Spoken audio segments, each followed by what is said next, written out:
Salam saudara-saudara yang terkasih dalam nama Tuhan Yesus. Pada kali ini kita akan merenungkan satu bagian firman Tuhan yang saya beri judul yaitu berhasil di tengah masalah. Saudara-saudara, berhasil di tengah masalah.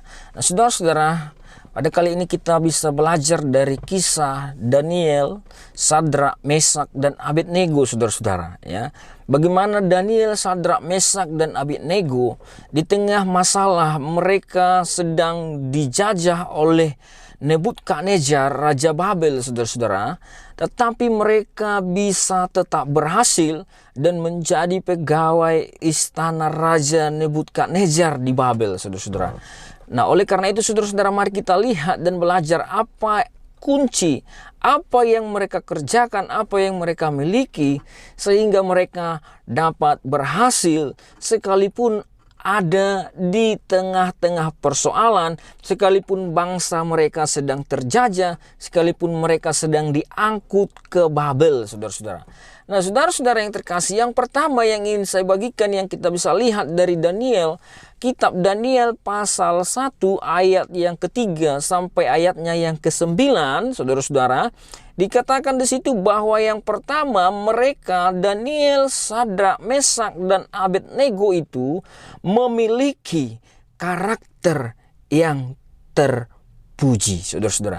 Dikatakan di dalam ayat 4 bahwa mereka tidak memiliki cacat celah, saudara-saudara.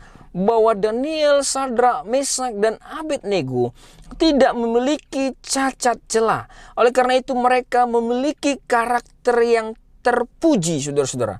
Memiliki karakter yang terpuji. Nah, oleh karena itulah perlu kita melihat yang pertama, bagaimana di tengah masalah persoalan apapun, kalau kita punya karakter yang terpuji, saudara-saudara, maka orang-orang akan selalu mendekat kepada kita. Orang-orang akan selalu memakai kita. Orang-orang akan selalu bekerja sama dengan kita, saudara-saudara. Ada kejujuran, ada kemurnian hati di dalamnya, saudara-saudara. Oleh karena itu karakter yang terpuji ini sangat penting, saudara-saudara yang terkasih. Nah, yang kedua yang bisa kita pelajari dari kisah Daniel dalam kitab Daniel pasal 1 ayat 3 sampai 9, di dalam ayat 4 dikatakan bahwa mereka itu berpengetahuan banyak, cakap dalam bekerja, saudara-saudara. Nah, yang kedua, bagaimana untuk berhasil di tengah-tengah persoalan, di tengah-tengah masalah. Yang kedua yang harus kita miliki adalah pengetahuan dan keahlian yang mumpuni. Oleh karena itu pengetahuan didapat dari mana? Pengetahuan dan hikmat didapat dari belajar, saudara-saudara. Hidup tidak pernah lepas dari belajar, saudara-saudara, ya. Jadi ada satu istilah yang saya buat sebagai prinsip, saudara-saudara, bahwa jika seseorang sudah berhenti belajar, maka dia harus berhenti mengajar.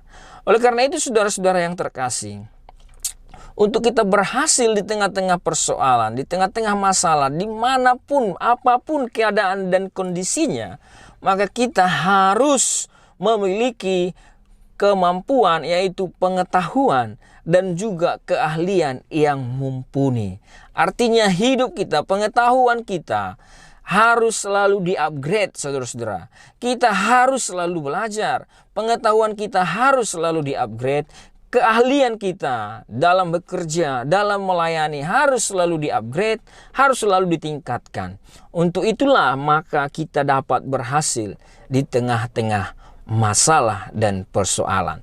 Yang ketiga dan yang terakhir, saudara-saudara, dan tidak kalah penting, dan ini yang paling penting, saudara-saudara. Dikatakan dalam ayat 8 bahwa Daniel berketetapan hati untuk tidak menajiskan dirinya dengan makanan raja, saudara-saudara. Nah, dari hal ini apa yang dapat kita pelajari? Kita dapat belajar dari kisah ini. Yang ketiga adalah iman yang teruji, saudara-saudara. Iman Daniel, Sadrak, Mesak, dan Abednego yang teruji. Saudara-saudara, mereka dibawa ke istana raja, disuguhkan anggur, disuguhkan makanan raja, saudara-saudara. Tetapi mereka, Daniel berketetapan hati untuk tidak menajiskan dirinya dengan makanan raja. Sehingga apa? Dia makan yang sesuai dengan kepercayaannya. Dia memakan makanan yang tidak najis, saudara-saudara. Imannya teruji. Saudara-saudara yang terkasih, sehingga di dalam ayat 9 dikatakan, maka Allah mengaruniakan kasih sayang bagi Daniel. Saudara-saudara, yang pertama, milikilah karakter yang terpuji. Yang kedua, milikilah pengetahuan dan keahlian yang mumpuni. Dan yang ketiga, yang terakhir, milikilah iman yang teruji. Banyak di antara orang-orang, banyak Bapak Ibu Saudara, banyak orang kalau sudah disuguhkan makanan-makanan yang lezat-lezat, kalau sudah makan dengan dikasih uang dan lain sebagainya, maka mulailah iman mulai kendor, saudara-saudara. Mulai kompromi. Nah, tetapi dari hal ini kita belajar dari kisah Daniel. Dia memiliki iman yang teruji. Sekalipun makanan datang, makanan raja, saudara-saudara. Tapi dia mau makan makanan yang sederhana saja. Dia mau makan makanan yang sesuai dengan iman dan kepercayaannya.